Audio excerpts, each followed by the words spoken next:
We've been getting blown up on social media. What's going on with Mark Kaboly? What's the deal with our big friend, our Steelers insiders? He's still going to be doing stuff for the station. Well, hell yeah, we're going to have Mark Kaboly on. He's one of the best beat writers in this country. But now Mark's juggling multiple jobs. He loses a job. Now he's got multiple jobs, and he joins us now to tell us what he's getting into on the Fan Hotline presented by Sullivan Super Service, Pittsburgh trusted plumbing and HVAC provider for over 50 years. Good morning to you, Mr. Famous. How you doing today? What's up, Mr. Crowley? Doran's here, too. Are you going to say hi to Doran? You know, say hi to me?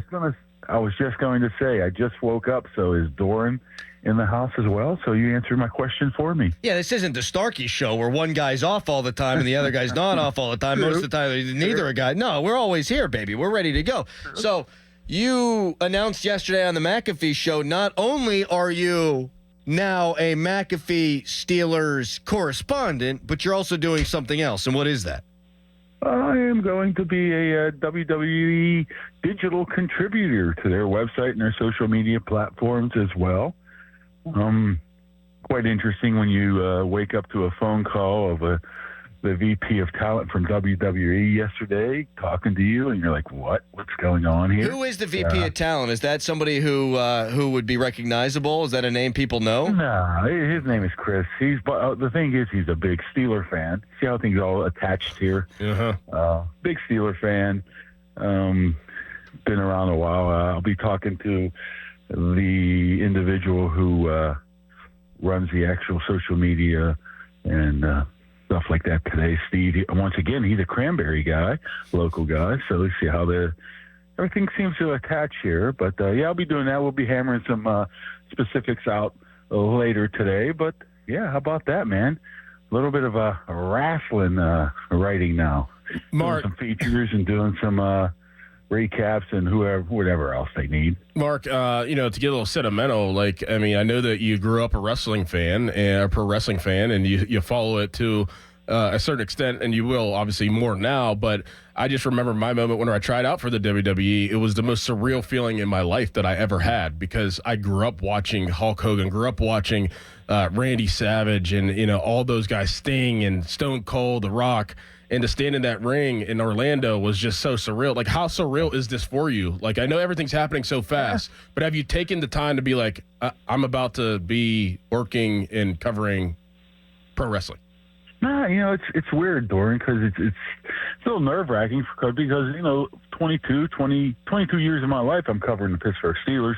27 years of my life I am covering sports in general. Now, this is a whole new avenue here, so right now it's okay. Of course, you're excited and you get to do something new and exciting, but it's also like, hey, this is a new path I am taking here a little bit. So a little nervous, and then not nervous, maybe a little anxious to see how it turns out. But when I was talking to Chris, the VP of talent, he said, yeah, I ran it past Triple H. And he said, yeah, sounds good to me. I'm like, you did what? What?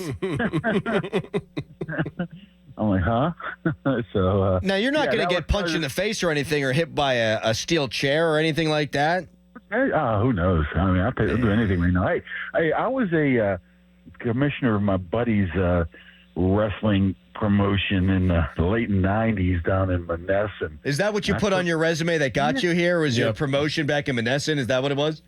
I got a chair shot there by the lovely Shirley Doe. It hurt, man. It hurt.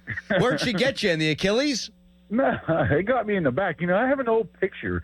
Don't worry. Guys like Bison and Axel came to my defense. Unbelievable. Yeah, are you going to help our guy Doran get back in there? First of all, could your body take it now, Doran? I think I'd be better on the mic than anything. Oh, you'd be cutting promos, buddy. Oh, you'd be cutting promos. Yeah. Rico Dash was the name. Yep. Get Rico. Hey. Mark, you're going to have Pool here now. I need your help, man. Listen, you're on the Fan as our Steelers insider in large part because Doran went to bat for you. So once you get your big old size 45 feet up in there and that giant gourd, which I'm sure is growing by the day, once they love you there, you need to get Rico Dash back on the scene. Well, I think Rico Dash, like you said, might be better at being a partner with one Corey Graves, right? Yeah, that doesn't you know sound too Corey. bad. Oh, yeah. He got a lot more stroke than me. Let me tell you that much. So, little Corey and hey, there's a lot of Corey and Pittsburgh, Dory. yeah, there's a lot of Pittsburgh connections there on the announce table. So why not one more? This one from West Allegheny. That sounds like good to me. I love it. Kaboly, you got to be thrilled you got fired. Seriously. I mean, in all honesty, right? I mean, this has got to be the best failing upward I've ever seen. It's not bad, but I wouldn't want anybody to go through what I had to go through on Monday morning. But it didn't last very long. So you just have to, you don't realize at the time that other people value you or value your ability. When you're fired, you're like, okay, first thing you think of is, how am I paying a mortgage? What am I going to do with the kids? Blah, blah, blah. Last thing you're thinking about is, I'm going to fall on my feet here. So I wouldn't wish that on anybody at all to be fired in that realm. But, wow. Yeah, it's been a crazy couple of days here. Do you know what you're doing? Not to cut you off. Do you know what you're doing for McAfee now? Well, he's labeling me as a Steelers correspondent. I basically am going to be covering the team and reporting to them of what's going on. And there's some other things in the works right now of potentially doing some NFL stuff for him. I mean, basically whatever they need from me. But, there's huge Steeler fans.